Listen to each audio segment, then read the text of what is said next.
ये बात भी कम हैरान करने वाली नहीं है कि पश्चिमी दुनिया में कई लोगों को ये लगता है कि क्रिसमस हर जगह मनाया जाता है। ईद और क्रिसमस में फर्क है और इस फर्क को समझना अहम है।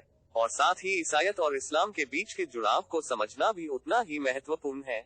यही बात आपको चौंका सकती है। इस्लाम भले ही ईसा मसीह के जन्म का उत्सव नहीं मनाता है, लेकिन जीसस की इज्जत जरूर करता है। मुसलमानों की नजर में ईसा मसीह ईसाइयों के पैगंबर है और ये मान्यता उनके मजहब का एक अभिन्न हिस्सा है। कुरान ईसा मसीह को एक ऐसी अहम शख्सियत के तौर पर देखता है जो पैगंबर मोहम्मद के पहले आए थे।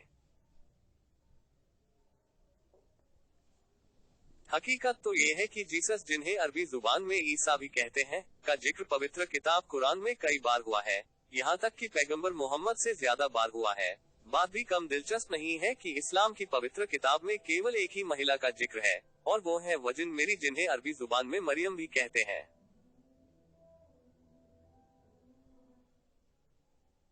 कुरान में मरियम के नाम एक पूरा अध्याय समर्पित है जिसमें ईसा मसीह के जन्म का जिक्र है।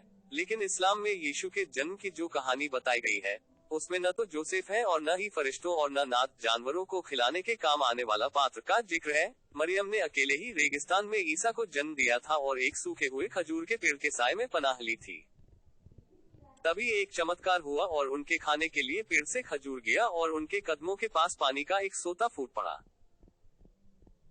बात भी कम दिलचस्प नहीं है कि इस्लाम की पवित्र किताब में केवल एक ही महिला का जिक्र है, और वो है वजिन मेरी, जिन्हें अरबी जुबान में मरियम भी कहते हैं।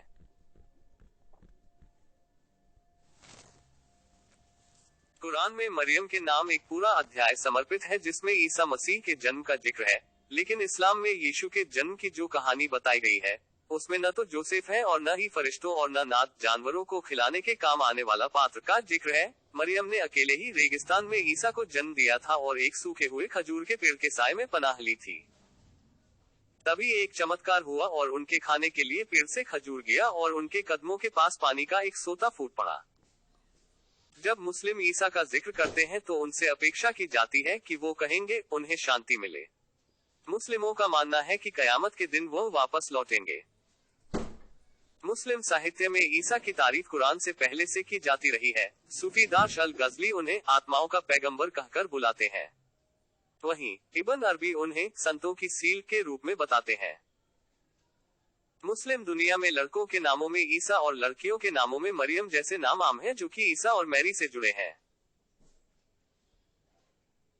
क्या आप कल्पना कर सकते हैं कि ईसाई धर्म को मानने वाला परिवार अपने लड़के का नाम मोहम्मद रख सकते हैं? इस्लाम धर्म ईसा से परिचित है क्योंकि 7वीं शताब्दी में इस्लाम के उद्भव के समय में ईसाई धर्म मध्य पूर्व में काफी प्रचलित था। हालांकि बाइबल में मोहम्मद का जिक्र नहीं है और इसके कारण स्पष्ट है। आने वाली शताब्दियों में इस्लाम ईसा मसीह की आराधना कर सकता है, लेकिन इतना साफ है कि चर्च ने ये उदारता नहीं बरती। इटली के शहर बोलोग्ना में 15वीं शताब्दी के चर्च सेंट पेट्रोनियो में एक तस्वीर में मुस्लिम पैगंबर को नरक में शैतानों द्वारा दी जा रही पीड़ा को भोगते हुए दिखाया गया है। यूरोप में कई कलाकृतियां मुस्लिम पैगंबर की बेइज्जती वाली कहानी को जगह देती हैं।